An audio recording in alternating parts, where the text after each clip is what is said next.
Good evening and welcome to NTD News. I'm Stephanie Cox. Here are today's top stories. Following Justice Department controversy, Attorney General William Barr has agreed to testify before Congress. According to a letter from House Democrats, they'll be hearing from him on March 31st. New Hampshire's primaries putting Senator Bernie Sanders out front. While Sanders declares victory, Pete Buttigieg is still in the game at a close second. Len Moreno becomes the first Ecuadorian head of state to visit the White House in 17 years. He met with the president today to discuss trade, drug trafficking, and Venezuela. Due to authorities' cover-up of virus information, a neighborhood in Wuhan held a massive banquet amid the outbreak. The dinner led to a community-wide concentrated infection. And the world's largest mobile technology conference gets canceled after exhibitors pull out in droves. Company representatives refuse to attend amid fears of the coronavirus.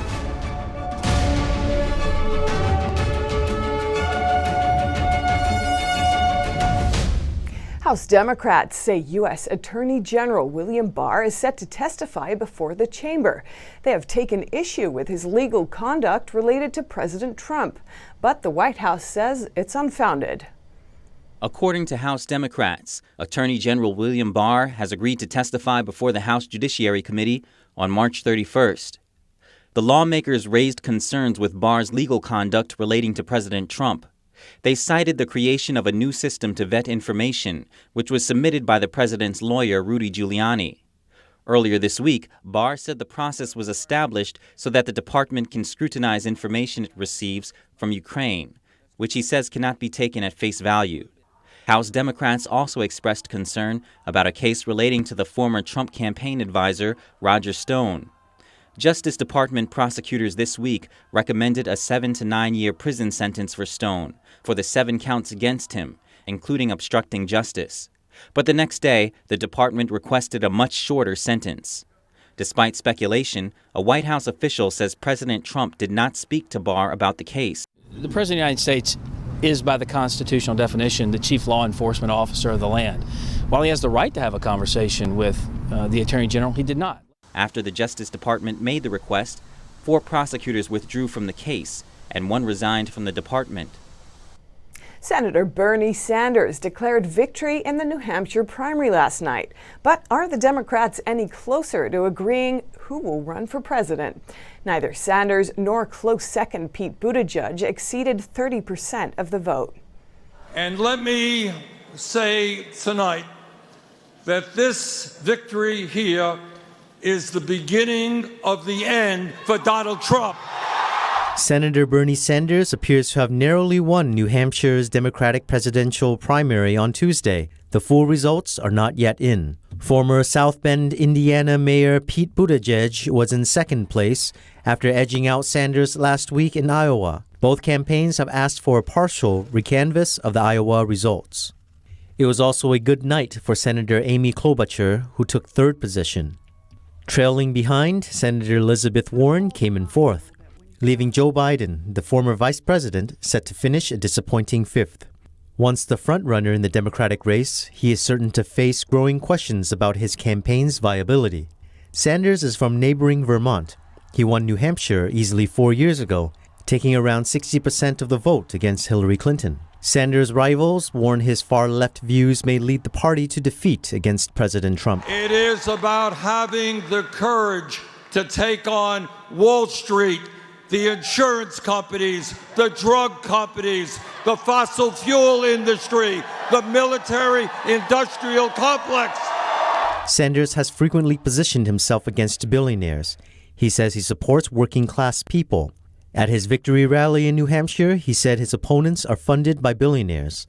Sanders calls himself a Democratic socialist.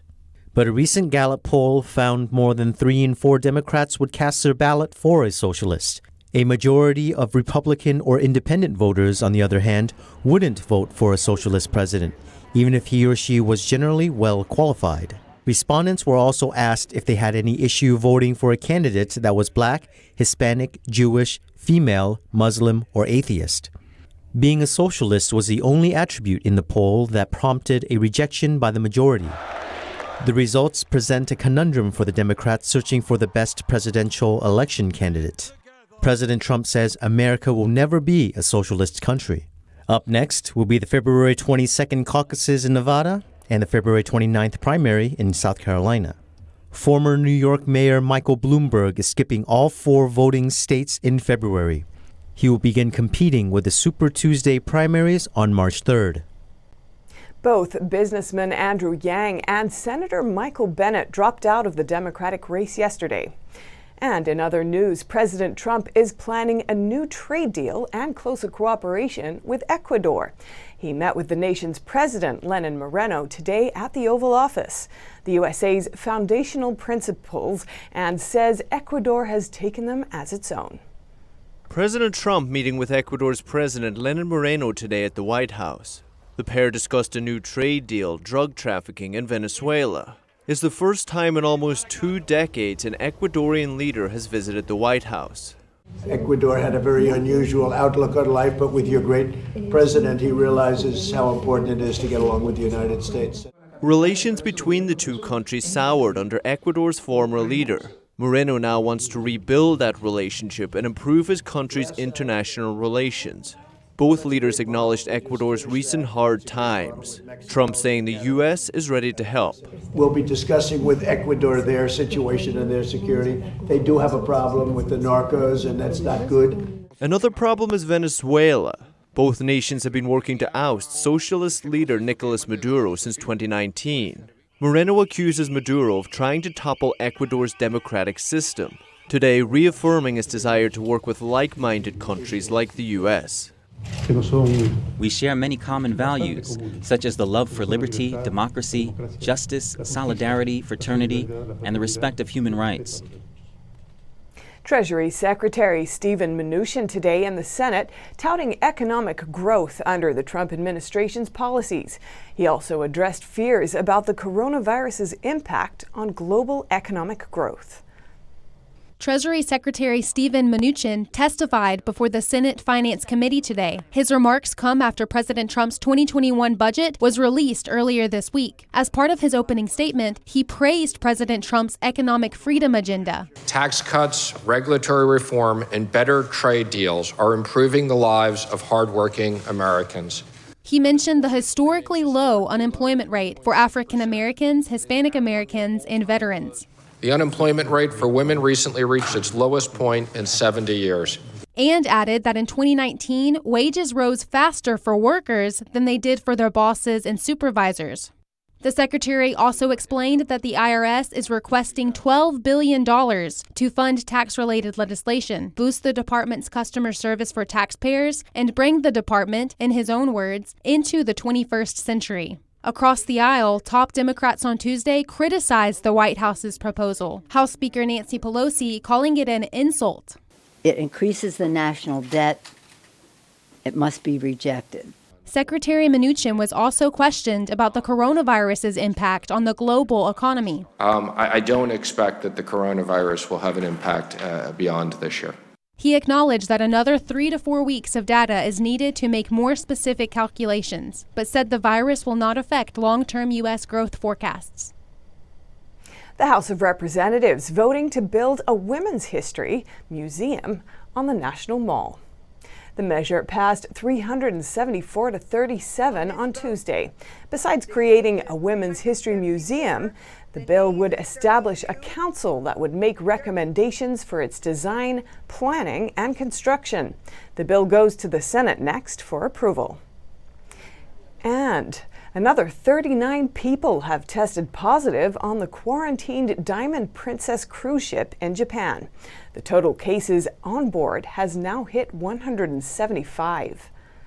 The Diamond Princess cruise ship is under quarantine. There are about 3,700 people on board. Quarantine began on February 4th after arriving in Yokohama, south of Tokyo. A man who disembarked 10 days earlier in Hong Kong was later diagnosed with the coronavirus. Health Minister Katsunobu Kato said on Wednesday that more people on board were confirmed infected in the recent test results. We have found new results from new coronavirus examinations for 53 people. 39 out of them are confirmed to be positive. The ship is planned to dock at the port at 9 o'clock, so we would like to transport them immediately to medical facilities. There is one government official found to be infected among the new 39 cases. He was collecting questionnaires from passengers on board. According to the health minister, among 174 infected people who were hospitalized, 4 are in serious condition, requiring ventilators or are in intensive care. A global expert affiliated with the WHO says the outbreak is just beginning outside of China. And Google is fighting back against the first of 3 large fines issued by the EU. The outcome of the case could determine how U.S. tech companies are treated in Europe. Google is trying to overturn one of 3 huge fines issued by the EU.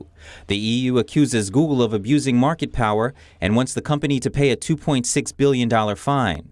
The EU accuses the company of holding back European competitors by favoring one of its own services over local rivals. Google has abused its market dominance as a search engine by giving illegal advantages to another Google product, its shopping comparison service. EU courts first made the decision in 2017. The issue is whether Google preferring its own services is anti-competitive and whether Amazon and eBay should be counted as its rivals. Today, the Commission has decided to fine Google 2.4 billion euros for breaching EU antitrust rules. Altogether, the EU has fined Google a total of almost $9 billion across 3 separate cases. The Department of Transportation's Inspector General is criticizing both the Federal Aviation Administration and Southwest Airlines for putting lives at risk. In a report issued Tuesday, the Inspector General said Southwest flew 88 planes that it bought from foreign carriers without properly verifying their airworthiness. It says those planes flew more than 150,000 flights, putting more than 17 million passengers at risk. The report comes out after an 18-month audit that started after a whistleblower complaint. It also says the FAA knowingly allowed Southwest to get around proper safety regulations. Southwest says it's made significant progress in addressing these issues.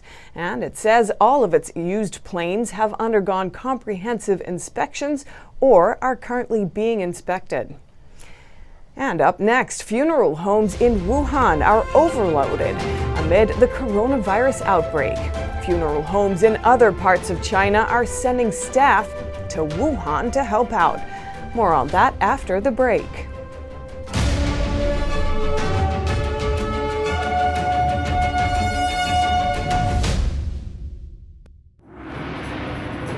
This season, take an incredible journey through 5,000 years of culture with Shen Yun.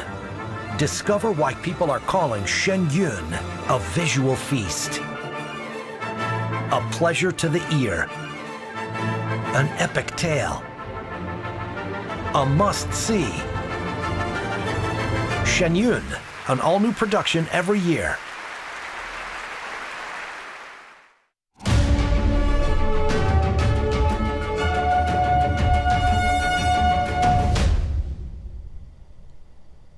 The coronavirus outbreak is getting worse globally. But what is the situation like inside China? Is China in a final war against the coronavirus outbreak?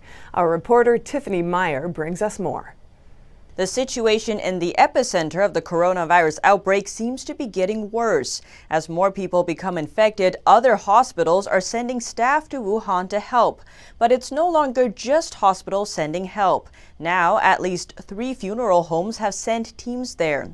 This picture shows 14 people from a funeral home in southwest China about to set out for Wuhan. The banner says funeral service supporting from Chongqing for Hubei province. Wuhan is the capital of Hubei province. Netizens are saying it's hard to think about why more funeral staff are required. One wrote on Twitter, they cannot keep up with the cremation. Many speculate the death rate far exceeds official numbers. Another 2 funeral homes also sent workers to Wuhan to help out. 2 days after people returned to work in China after the Lunar New Year holidays, a factory worker was found to be infected with the coronavirus. The factory is located in a city west of Shanghai. Over 200 employees in the factory had to be put in quarantine. This video from Twitter shows the employees waiting outside in a line, carrying their own quilts, waiting to be quarantined. The latest order from the Chinese regime is to launch a final war against the coronavirus outbreak. A senior official of China's political committee went to Hubei to issue an order on behalf of China's leader Xi Jinping. It's an absolute order, meaning you have to comply to the fullest or die trying. It's to prepare 100,000 hospital beds by February 20th. Since February 10th, at least 18,000 medical staff from other parts of China have arrived in Wuhan to help. At the same time, there was a surge in social media posts in mainland China calling for help. On the morning of February 12th, there were over 200 posts on social media in just 4 hours from Wuhan calling for help. The situation seems desperate. Many hospital staff in Wuhan have also died of the virus. This raises the question, is this really the final war on the coronavirus that Chinese authorities are launching? If resources across China are used up in Wuhan to fight this virus now, but experts say the virus has not yet peaked, what will happen when the resources run out but the virus is not beaten yet? What will be used to combat the virus then? Photos of hundreds of people sharing meals amid China's coronavirus outbreak have left many astonished. Now that neighborhood is paying the price with community-wide infections. We hear from the residents there of how the authorities' cover-up has led to the fast spread of the virus. By mid-January, the deadly coronavirus has been spreading in Wuhan, China for weeks. Baibuting, a populous district in the city, was preparing an annual banquet to celebrate the Lunar Chinese New Year. Over 40,000 families would join. The banquet was set to happen on January 18th. 3 days before, concerned with the outbreak situation, staff from the neighborhood committee asked if they could cancel the banquet. But district officials denied the request. And the consequence was deadly. Home to over 1,000 residents, the district is now one of the most severely infected areas of Wuhan. Mr. Li is a resident of the district. He said people in more than 33 of the 55 apartment buildings in his neighborhood have been infected. Many infections happened at the same time. Now it's a community-wide explosion. It's been like this for a week. Right now, the entire neighborhood is under quarantine. He told NTD that the scale of infection is straining the district's ability to cope with it. So there are about 2,000 people who got infected at the same time. How could there be enough hospitals for them? Those who are already in the hospital cannot go home anymore. Whether they will live or die, only heaven knows.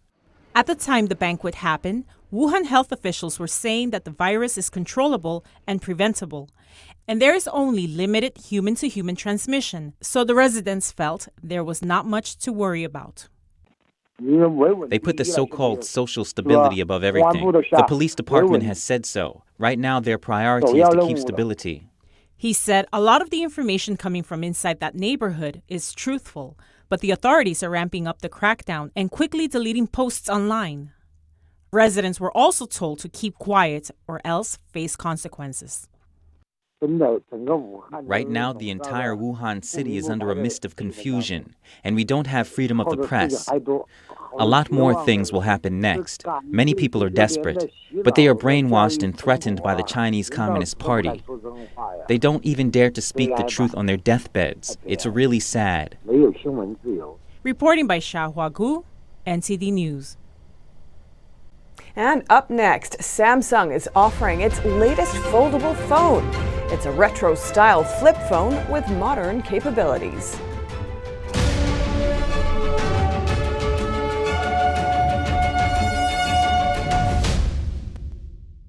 We are being censored.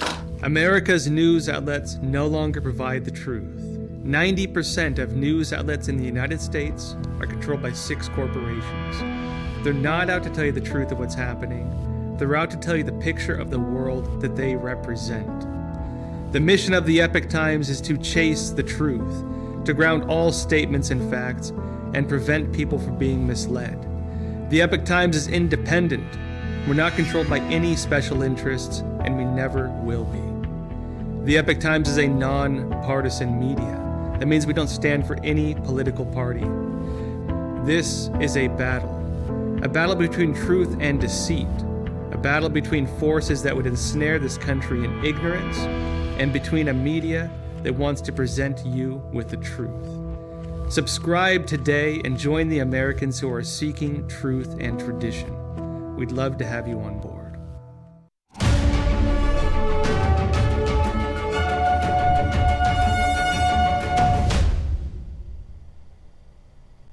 The Mobile World Congress, an annual telecoms industry gathering, has officially been canceled. This after a mass exodus by exhibitors due to fears over the coronavirus outbreak. The announcement followed a crisis meeting of the event board, the GSMA. Its hand was forced by the pullout of anchored European members, including Deutsche Telekom, Vodafone, BT, and Nokia. And local businesses are feeling the loss. They consider it the best week for Barcelona in terms of the economic tourism impact. The event, planned for February 24th to 27th, represents an estimated 500 million euros in 3 to 4 days. It drew more than 100,000 visitors to Barcelona last year. And Samsung is introducing its new foldable flip phone. Last year, it released a phone with foldable screen technology, but its latest phone has a very different design. Samsung introduced a foldable screen flip phone on Tuesday. It's the company's second attempt at putting out a phone with foldable screen technology. Although the technology is novel, some think the cost of the Samsung Galaxy Z Flip at nearly $1,400 could hold back its success. I think foldables are an exciting new category. They're totally different. They drive you to use your phone in very different ways. And I think people are actually going to really like it. They're not going to like the price point, and that's a challenge.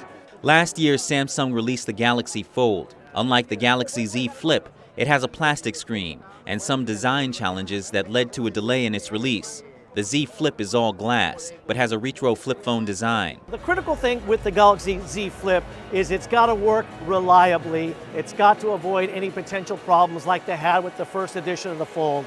I think Samsung learned a lot of lessons from the Fold. The Galaxy Z Flip will come out on Friday. It will be available in black, purple, and some countries will get a gold edition.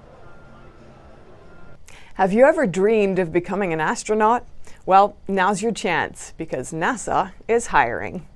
The space agency is accepting applications for its next class of astronauts from March 2nd to the 31st. You've got to be a U.S. citizen and have a master's degree in one of the STEM fields: science, technology, engineering, or math. The master's degree requirement can be met in a few other ways. Candidates must pass NASA's long-duration space physical. NASA has 48 astronauts. A handful of new ones will be hired for the astronaut car and begin training.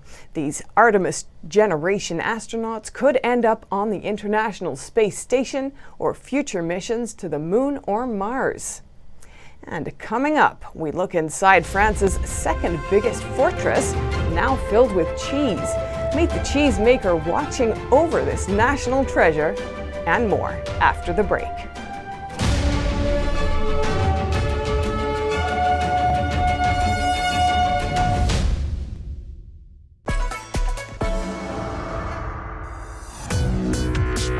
Viewers have described China Uncensored like The Daily Show, but about China. At the beginning, I was super excited when I got 500 views, and now the show's grown to about 500,000 subscribers on YouTube. One episode reached 7.9 million people. I'm a little freaked out that that many people have seen my face. In 5 years, I see China Uncensored as the sole source of edutainment worldwide.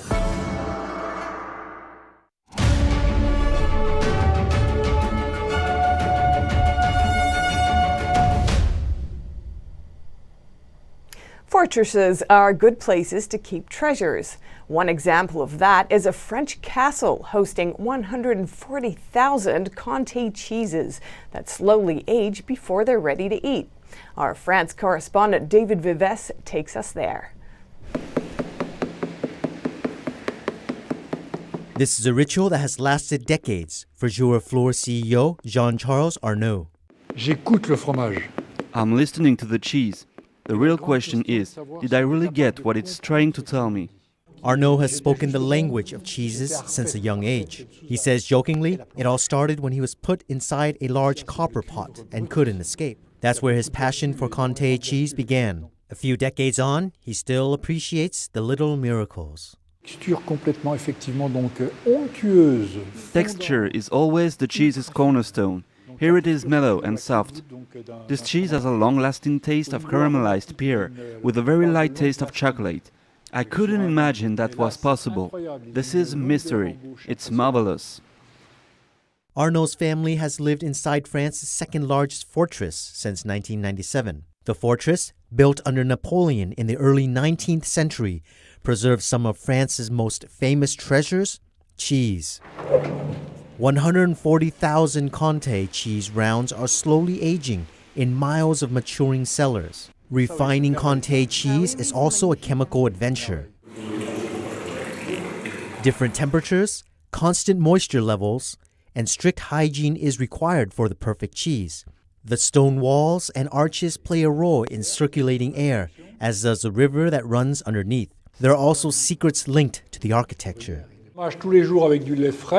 Cheese is only made of fresh milk, with absolutely no chemical products. We will help develop more than 100 billion different forms of microorganisms in it in the first 3 weeks. Jouer-Fleur exports 20% of its cheese, mostly to the United States. But the U.S. tariff hike on European goods, including cheese, might change that. Perhaps 30% tariffs might be okay for customers, but if it's up to 100%, we would stop exporting for sure. More than a matter of business, according to Arnaud, U.S. customers enjoy cheese as much as the French. Reporting by David Vives, NTD News. And that's all for today's news. Thanks for tuning in. I'm Stephanie Cox.